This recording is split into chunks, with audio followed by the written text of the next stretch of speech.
Desperate now, she held Lily's hand even tighter and in a low, frantic voice said, "What is wrong? You seem preoccupied. You seem afraid." "I'm pregnant." Susan gasped. Freeing her hand, she sat straighter. She waited for a teasing smile, but there was none. Her thoughts raced. But that's impossible. What makes you think it?" 6 home tests, all positive." "You're late?" "Not late. Missed. 3 times." 3? Oh my God, why didn't you tell me?" Susan cried, thinking of all the other things a missed period could mean. Being pregnant didn't make sense.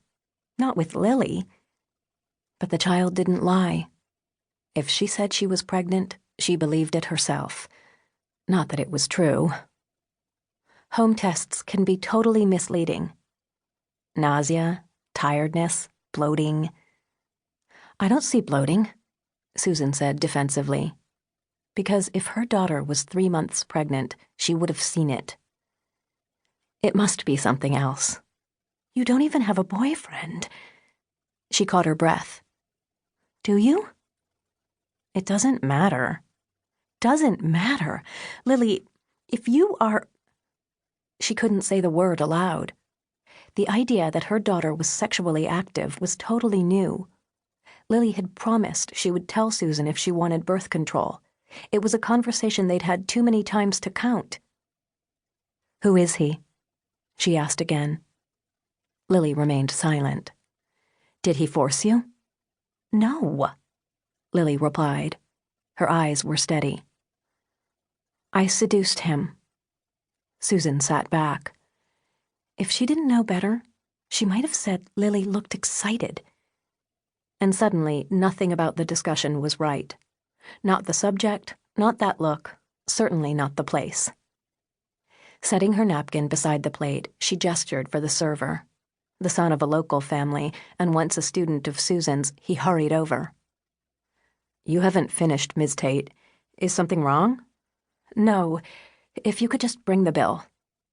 He had barely left when Lily leaned forward. "I knew you'd be upset. That's why I haven't told you." "How long were you planning to wait?" "Just a little longer. Maybe till the end of my first trimester." "Lily, I'm your mother."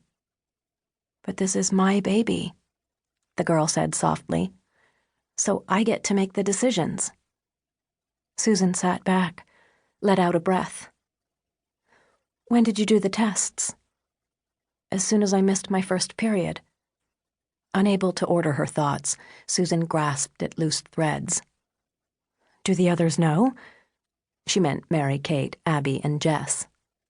"Yes, but no moms."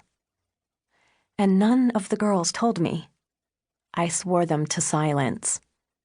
"Does your dad know?" Lily looked appalled. "I would never tell him before I told you." "Well, that's something."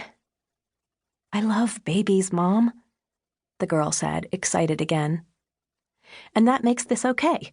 Susan asked hysterically, but stopped when the server returned. Glancing at the bill, she put down an appropriate amount, then pushed her chair back. As she walked to the door with Lily behind, she imagined that every eye in the room watched. It was a flash from her own past, followed by the echo of her mother's words.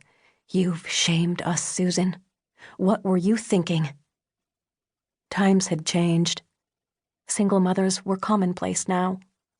The issue for Susan wasn't shame, but the dreams she had for her daughter. Dreams couldn't hold up against a baby. A baby changed everything.